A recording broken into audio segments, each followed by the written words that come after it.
we kind of implicitly know that height in men is very important, and you can essentially overcome that by having more money. So, how much more money do you need to compete in the same league as the guy who is 6'4"?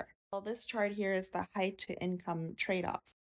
5'10" is essentially the US and Canada's average, and that's almost like the baseline. But this table shows the additional income that a woman or a man needs to be as successful as a 5'11.5 tall man or a 5 foot to 5'5" tall woman, which is the median heights of the dating population.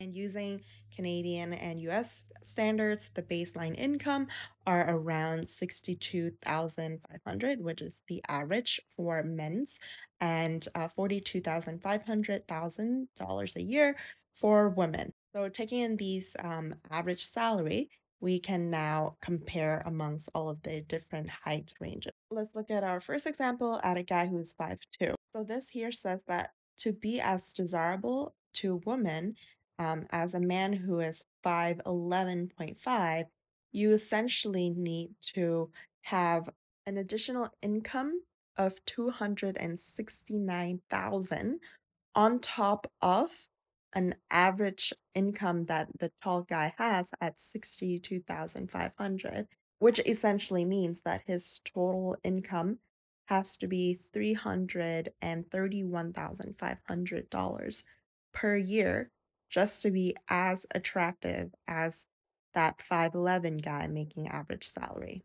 And surprisingly, there's an inverse effect, whereas a 6'4" guy can make less than the average guy's salary by 51,000 and still be as desirable. So essentially, if a 6'4" guy is making $15,500 a year, he is essentially as desirable as the average guy making average salary.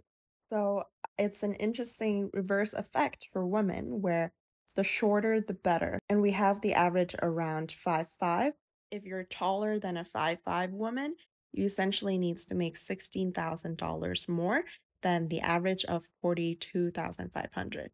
So essentially a 5'6" woman needs to be making $58,000.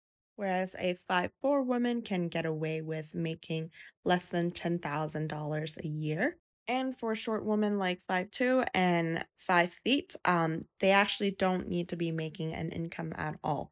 And they can essentially be a stay-at-home wife. For tall women, because they're less